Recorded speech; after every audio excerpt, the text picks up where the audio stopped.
एक शख्स था जिसका एक मुर्शिद था और मुर्शिद भी अपने वक्त का वली कामिल था। इस मुरीद के दिल में ख्याल आया कि अपने मुर्शिद की दावत की जाए और इसने अपने मुर्शिद की दावत कर दी और कहा, हुजूर आपको मेरे घर पर गरीब खाने पर तशरीफ लेकर के आना है। मुर्शिद ने कहा, ऐ मेरे मुरीद मैं आ तो जाऊंगा, लेकिन आने से पहले मेरी चंद एक शर्तें हैं। मुरीद ने कहा, हुजूर आप इरशाद फरमाएं, आपकी जो शर्तें होगी मुझे मंजूर है, मैं आपका गुलाम हूँ। आपने इरशाद फरमाया, मेरी पहली शर्त यह है कि मैं जहाँ चाहूंगा वहाँ बैठूंगा, मैं आपकी मर्जी से नहीं बैठूंगा, बल्कि जो मेरा दिल करेगा उस जगह में बैठ जाऊंगा। मुरीद ने कहा, हुजूर मुझे मंजूर है। मुर्शिद ने कहा, मेरी दूसरी शर्त यह है कि जो मैं खाऊंगा मुझे खाने की इजाजत दी जाएगी, मुझे खाने के लिए मजबूर नहीं किया जाएगा, बल्कि मैं अपनी मर्जी से खाऊंगा।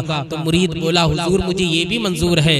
अब क्या होता है, वो तारीख आ जाती है जिस तारीख में मुर्शिद को अपने घर पे लाने के लिए वो कह रहा था। तमाम लोगों की उसने दावत की, बड़े बड़े रऊसाए शहर भी थे, बड़े बड़े मालदार लोग भी आए हैं। अब मुर्शिद का इंतजार हो रहा। मुर्शिद अपने वक्त पर तशरीफ लाते हैं और जब आपने देखा कि इतना बड़ा इंतजाम मेरे मुरीद ने किया है, इतने तरीके के खाने बनवाए हैं और हजारों से लोगों की तादाद यहाँ पर मौजूद है, मुर्शिद क्या करते हैं, एक गुदली में आए हुए थे, फटा हुआ लिबास था और आकर के वो जहाँ पर लोगों ने चप्पलें उतारी थी, जहाँ पर मालदारों के जूते उतरे हुए थे, मुर्शिद वहीं पर बैठ जाते हैं। अल्लाहु अकबर। जब मुर्शिद वहां पर बैठ गए तो इस मुरीद ने कहा, हुजूर ये आपके लिए मैंने मसंद लगाया था इतना आलीशान, आप यहाँ क्यों नहीं बैठ रहे? आपने कहा, मेरी पहली शर्त थी कि जहाँ चाहूंगा वहां बैठूंगा। उसने कहा, हुजूर मुझे मंजूर है। अब क्या होता है, कहा खाना लगाया जाए। चप्पलें हटा दी गई, हर तरीके के खाने के पकवान सामने आ गए। अच्छा अच्छा लजीज खाना सामने आ गया,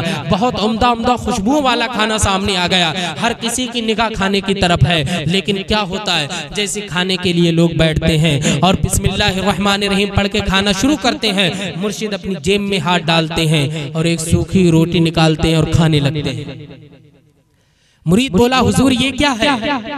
आपने फरमाया, मेरी दूसरी शर्त है, मैंने कहा था जो चाहूंगा वो खाऊंगा। मुरीद को मानना पड़ा। अब तमाम लोगों ने खूब खूब खाना खाया, मुर्शिद ने भी सूखी रोटी खाई। अब मुरीद बोलता है, हुजूर आखिर ये आपने क्यों किया? तो कहा, मैंने इसलिए किया। कहा, मैं तुम्हें इसकी मिसाल देता हूँ। कहा, एक तवा को गर्म करो जिस पे रोटियां बनती हैं, वो तवा को गर्म किया गया। जब वो बिल्कुल कोयले की तरह बिल्कुल दहकने लगा तो मुर्शिद उसको उस पर खड़े हुए जलते हुए तवे पर, और आपने कहा कि मैंने सूखी हुई रोटी खाई और आप उतर गए, आपके पैर पे कोई निशान नहीं आया। अब आपने कहा, ऐ अमीर लोगों, तुमने बहुत खाया है, अब तुम इस तवा पे खड़े होकर के बताओ तुमने क्या क्या खाया है। तो तमाम लोगों पर सख्ता तारी हो गया, किसी में बोलने की जुर्रत नहीं थी। तो मुर्शिद ने इरशाद फरमाया, मैं यही तो बताना चाहता हूँ कि फमन यअमल मिस्काल ज़र्रतिन खैरिन यरा वमन यअमल मिस्काल ज़र्रतिन शर्रिन यरा। जर्रा बराबर नेकी करोगे वो भी देखोगे और हर एक का हिसाब देना है, जर्रे जर्रे का हिसाब देना है, जर्रे जर्रे की बुराई का हिसाब देना है और अच्छाई का हिसाब देना है। तुम एक वक्त के खाने का इस तवे पे हिसाब नहीं दे सकते हो कि क्या क्या खाया। जरा गौर करो, कल जब पुलसिरात से गुजरते होगे, मिजान अमल लगेगा तो पूरी जिंदगी का हिसाब कैसे दोगे, कैसे दोगे? गौर करो और अपनी जिंदगियों से इस खुराफात को निकाल दो, ज्यादा खाने को निकाल दो, ज्यादा सोने को निकाल दो, जितनी फालतू बातें हैं वो अपनी जिंदगी से निकाल दो, इसलिए कि तुम्हें हिसाब देने में आसानी हो जाए। चूंकि आज अमल का दिन है, हिसाब का नहीं। कल हिसाब का दिन होगा, अमल का नहीं। तो अपनी जिंदगी अमल में काटो हिसाब, ताकि तुम्हारा आसान हो जाए। अल्लाह रब्बुल इज्जत हमें